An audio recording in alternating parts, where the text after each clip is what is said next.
Hey, welcome to another bonus episode of the Daring Creativity Podcast. I'm back to unpack some of the gems from this week's conversation, pulling out those moments that deserve a second look and dig deeper into what makes them special. This week, I spoke to Caroline Hobkinson, food artist, food anthropologist, and the person who will permanently change how you think about every meal you've eaten. In our conversation, Caroline explored why food is our last act of radical agency in an algorithm-controlled world, how sound physically changes the taste of what we eat, and why we surrender to the most extraordinary experiences. The main interview published a few days ago was titled Dare to Make Food Your Art Form, and it was quite difficult to settle on that title because we talked about food as the entry point to shift how we perceive ourselves and the world around us. And I'm a food geek, and I absolutely love talking to Caroline about all sorts of things that relate to all of us, about our five senses. If you haven't checked out a full episode, let me share with you these 4 standout moments from our conversation. I would say it's our last bastion of radical agency, because if you give me content, visual content, there's such an onslaught of visual content. But I can close my eyes, I can avert, I can click and block other things. But food is one thing that I have absolute agency about. The idea of we get really frustrated and angered when you say, this is how you prepare a food from your hometown, and people get really revved up. So, no, this is not the right way. And I quite like that. I like the passion there. But actually what passes our lips is incredibly intimate. It's more intimate than sex, because unless we become pregnant, food stays with us on a metaphysical level. You can see that I had a coffee 8 months ago on the strand of my hair. And I think it's interesting that when it comes to time and intentionality in our world now, it's full of intention. When it comes to spirituality, retreats, the way that we put food into our body, it's the ultimate marker of intentionality. I didn't expect food to be compared to sex pretty early on in the conversation, but this moment stopped me in my tracks because I somehow knew about a metaphysical level, but I totally forgot about it for a very long time. When you think about it, what we eat literally becomes us. Our energy, traces of the food in our hair. And on a biological level, Caroline uses this to make a much bigger point about intentionality. If something so intimate is happening multiple times a day, why are most of us doing it on autopilot? We should challenge the cultural tendency to treat eating as a functional and sex as meaningful when the reality is closer to the opposite. It's the kind of reframe that makes you put your phone down mid-scroll and actually think about what you just had for lunch. I think unpacking an experience like a dining experience or any kind of beautiful music experience is, I think, that what drives communication. It's the best gossip. Unpacking those moments are exactly the touch point of what makes us human. Is what did you experience? And the change in perception. That's just like what drives gossip, what drives good chat, what drives us, because otherwise I think it's just boring communication. But I think that's what humans, we started talking when we were sitting around a fire. People obviously told stories as well, but unpacking experience of what happened during the day when people were hunting a buffalo, that's completely it. I think it's like what happened. I'm just describing certain different experiences. It's the most beautiful way of coming together. Having one good experience and then sitting for weeks afterwards and unpacking it. Caroline's observation here is that the conversation after the meal might matter as much as the meal itself. I'm sure we've all had that experience of a dinner or a gig or something else that becomes a reference point for years. Something you and the people you were with keep returning to, keep finding new meaning in. Caroline connected here that this kind of backs to our oldest human instinct. Sitting around a fire, telling stories about a day's hunt, making sense of what just happened together. In a culture that is now obsessed with the next experience, she's making a case for dwelling in the last one. It also reframes what a great dinner party actually is. It's not a performance of food or hosting, but is the creation of a shared material that group of people will carry forward and keep unpacking long after the plates are cleared. I am completely fascinated. The idea of you have so much preparation, so much intention, and then you have the meal, and then in 50 minutes, it's gone. Poof, it's completely ephemeral.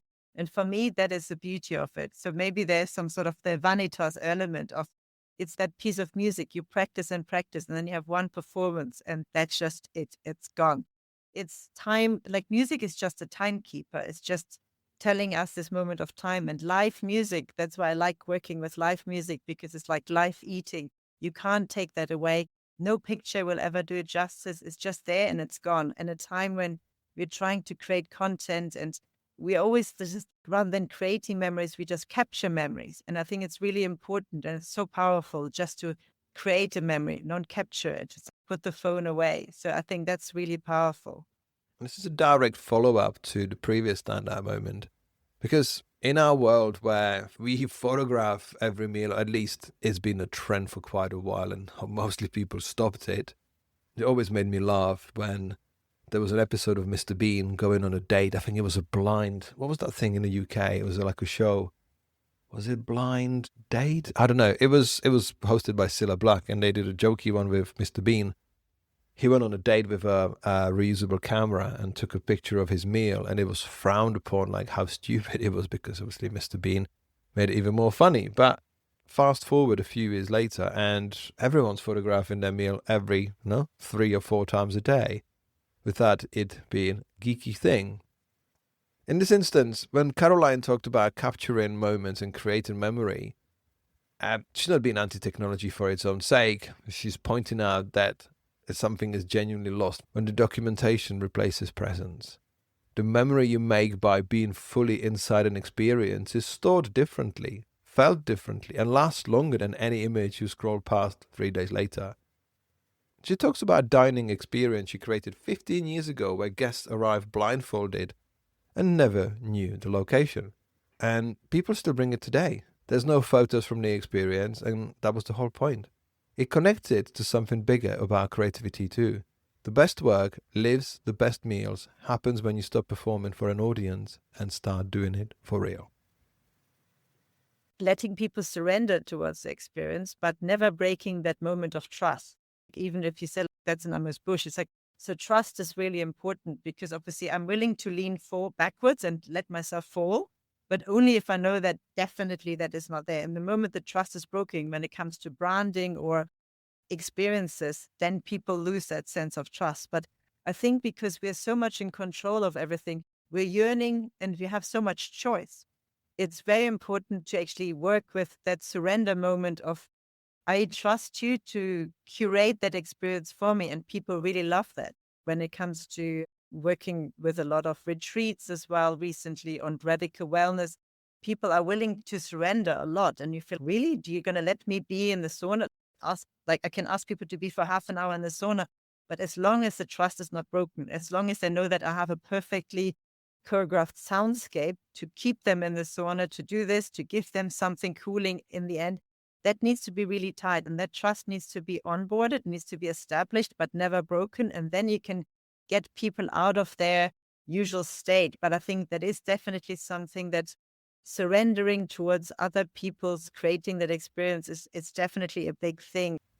There was a number of words that stood out in the conversation: surrender, greed, envy. It was perception. It was brilliant, because throughout the conversation, Caroline used the word surrender a lot, and I pushed back on it a few times, because culturally we treat surrender as weakness or being passive. But with Caroline's moment, she actually talked about something more nuanced. True surrender is an active, conscious choice you make from a position of trust. It requires more courage than staying in control, not less. This applies well beyond dining, to creative collaboration, to leadership, to how we engage with experiences we didn't design ourselves. The best creative work often happens when someone hands over the brief and genuinely lets go. The moment the trust breaks, the whole thing collapses. It's a small idea with enormous practical reach, and it's one of those moments that a little bit rewires how you think about working with other people, approach experiences. Thank you for joining me on this bonus episode. If you haven't checked out a full episode with Caroline, I only can encourage you to do so. It's a beautiful episode full of passion for food, passion for shared humanity, for experiences, and kind of gives us a glimpse of where we could be going next as a society. Thank you for being here, and I'll catch you on the next one. If you enjoyed this episode and would like more accessible resources to help you discover your daring creativity, you can pick up one of my books on themes of mindful creativity, creative business, branding, and graphic design. Every physical book purchase comes with a free digital bundle including an ebook and audiobook to make the content accessible wherever you are and whatever you do. To get 10% off your order, visit novemberuniverse.co.uk and use the code PODCAST. Have a look around and start living daringly.